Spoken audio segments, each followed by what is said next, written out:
Hello everyone, good morning, welcome back to the channel. আমি তানিয়া, আমার আরও একটা নতুন ব্লগে সবাইকে ওয়েলকাম। আশা করি সবাই খুব ভালো আছো, সুস্থ আছো, আর আমরাও খুব ভালো আছি। আর আজকে দিনটা ছিল সানডে, তো চলো আজকে দিনটাকে স্টার্ট করা যাক। ধাত ধাত তোজোকে ধাত তোজো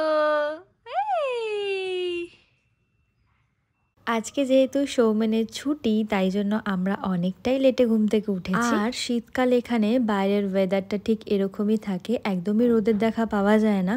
আর আজকে যেন আরও অন্ধকার হয়ে রয়েছে, মানে লাইট না জ্বালালে ঘরে কিছুই দেখা যাচ্ছে না। প্রতিদিন ঘুম থেকে উঠে আমার ঘরের এই জানলাটা খুলে বাইরেটা দেখতে আমার খুব ভালো লাগে। এই অভ্যেসটা আমার একদম প্রথম থেকেই আছে। এখন প্রচণ্ড ঠান্ডা, জানলা দরজা খুলতে পারি না, কিন্তু একটুখানি খুলে দেখে তারপরে বন্ধ করে দিই। চলে এসেছিলাম কিচেনে, তো আমার জলটা আমি গরম করতে বসিয়েছিলাম। আমার জলটা মানে এর মধ্যে জিরে, মেথি, মৌরি, আজওয়ান আছে। এখন আমি রেগুলার এটা খাই না, মাঝে মাঝে কাঁচা হলুদ খাই। বাড়ি গিয়েছিলাম তো বেশ অনেকটাই কাঁচা হলুদ নিয়ে এসেছিলাম, আর শীতকালে যেহেতু কাঁচা হলুদ খাওয়া খুব ভালো, তো মাঝে মাঝে আমি ওটাও খাই। আবার কখনো কখনো এই ড্রিঙ্কটাও খাই, যেটা আমি বরাবরই খেয়ে এসেছি ডেলিভারির পর থেকে। তো রাত্রিবেলা কালকের আমি এটাই ভিজিয়ে দিয়েছিলাম, আজকের আমি এই ড্রিঙ্কটাই নিচ্ছি। এদিকে আমি তোজোর জন্য একটুখানি জল ফুটাতে বসিয়ে দিলাম। তোজোর জন্য উঠেই আমি আগে জলটা ফুটাতে বসিয়ে দিই, তো এই ফোটানো জলই ওকে খাওয়াই, প্লাস ওর যে রান্না হয় তাতে ব্যবহার করি। এদিকে চলে এসেছিলাম তোজোর কাছে জল ফুটাতে দিয়ে একদম লো ফ্লেম করে। ওকে আমি এখন ফ্রেশ করে দেবো, মানে ওর ডায়াপার চেঞ্জ করিয়ে ওকে শীতের জামা কাপড়গুলো পরিয়ে দেবো। ঘুম থেকে ওঠার পরে ওর মাইন্ডটা খুব ফ্রেশ থাকে, তো কিছুক্ষণ হলেও বেডে একা একা খেলা করে বা একা একা থাকে। এছাড়া সারাদিনের মধ্যে আর কখনোই একা একা থাকতে চায় না। এরপরে তোজোকে ফ্রেশ করিয়ে ওকে সোয়েটার, টুপি, মোজা সবকিছু পরিয়ে নিয়ে বসিয়ে দিয়েছি স্ট্রলারে। এখন আমি বানাচ্ছি ওর জন্য ব্রেকফাস্ট। আজকে আমি ওকে ব্রেকফাস্টে দেবো সুজি মাখানা, আর তার সাথে আমি অ্যাড করব একটা খেজুর। তো সেরকমই সুজিটাকে আমি ড্রাই রোস্ট করে বানাতে দিয়ে দিয়েছি, আর এর মধ্যে অ্যাড করব মাখানা পাউডার। এই যে মাখানাকে পাউডার করে আমি এইভাবে স্টোর করে রাখি একটা কাচের জারে করে, তো সেটাই অ্যাড করি। আর কাল রাত্রিবেলায় আমি একটা খেজুর ভিজিয়ে রেখেছিলাম, ভিজিয়ে রাখলে সেটা অনেকটা সফট হয়ে যায়, আর ওর উপরে যে স্কিন থাকে সেই স্কিনটা আমি ফেলে দিই। ফেলে দিয়ে ওটাকে পুরো সুজির সাথেই আমি ফুটিয়ে নিয়েছি, যাতে এটা একটু মিষ্টি মিষ্টি হয়, ওর খেতে ভালো লাগে। সৌমেন এখন তোজোকে নিয়ে বসে আছে, তো আমি এখন ওকে খাওয়াবো। জেনারেলি ওকে টিভি আমরা দেখাই না, তো এখন টিভি চলছে একটুখানি, যদিও সেখানে ঠাকুরের গান চলছে, তো ও সেটুকু একটু দেখে, তো খুব একটা ওর নজরও যায় না টিভির দিকে। ওই কিছু আওয়াজ হলে সেটা শোনে।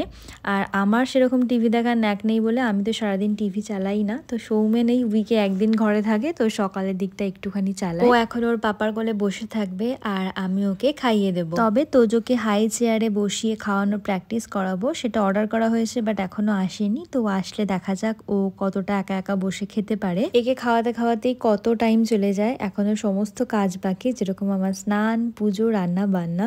তো এখন আর টাইমের কোনো কিছু ঠিক থাকে না, সব কাজ পড়ে থাক, আগে তোজোরটা হোক তারপর আমাদেরটা হবে। নর্মাল দিনে কিন্তু সকাল সকালই আমার সব কিছু হয়ে যায়, সৌমেন অফিসের জন্য বেরিয়ে যায়, তাই জন্য বানাতেই হয়।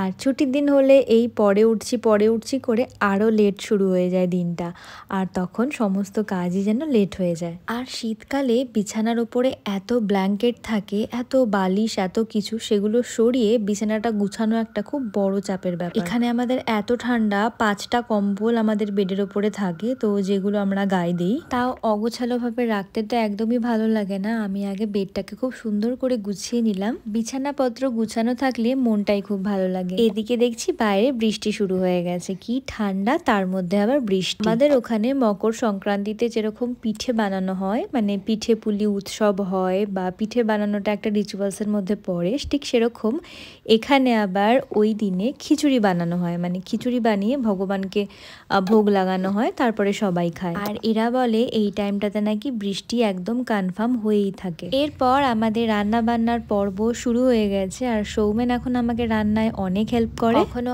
আমি ধরি তোজোকে, ও করে, কখনো ও ধরে, আমি করি।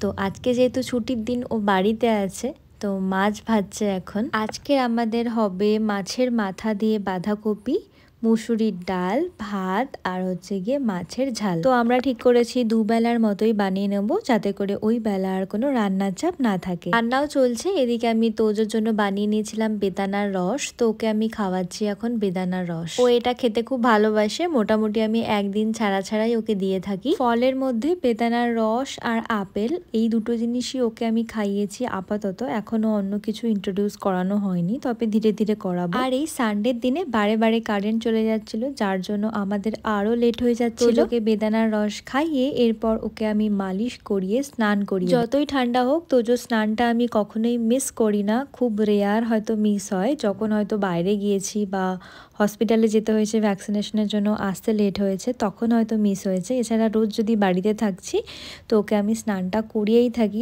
আমার নিজের যেরকম স্নান করলে অনেক ফ্রেশ ফিল হয়, আমার মনে হয় তোজোরও সেটা হয়। স্নান না করলে আরও কীরকম রুক্ষ রুক্ষ লাগে, শুষ্ক শুষ্ক লাগে, শরীর আরও খারাপ করে। স্নান করার টাইমে ও একদমই কাঁদে না, রুম হিটার চালিয়ে রুম গরম করে ওকে মালিশ করাই, তারপর ওর স্নান করাই। কিন্তু স্নান করে ওকে ভালো করে মুছে দেওয়ার পর যখন ওকে জামা কাপড় পরাতে যাই তখন ওর কান্না শুরু হয়, কেন কি জামা কাপড় পরতে ওর একদমই ভালো লাগে না। ওর সব থেকে ইরিটেটিং লাগে হচ্ছে জামা কাপড় পরতে। আর এখন তো শীতকাল, অনেকগুলোই জামা কাপড় পরাতে হয়, মানে 2-3টে মতো কটন পরাই, তারপরে আমি সোয়েটার পরাই, তারপরে প্যান্ট পরাই, মোজা পরাই, টুপি পরাই, আর ওর একদমই এসব ভালো লাগে না। এদিকে দেখো আমি মশলা কষিয়ে বাঁধাকপিটা দিয়ে তোজোকে এখন আবার আমি খাওয়াবো দুপুরের লাঞ্চ। ওর জন্য লাঞ্চে বানিয়ে নিয়েছিলাম খিচুড়ি, সেটাই পিউরি বানিয়ে নিয়েছি। তো আজকের ব্লগটা এইটুকুই।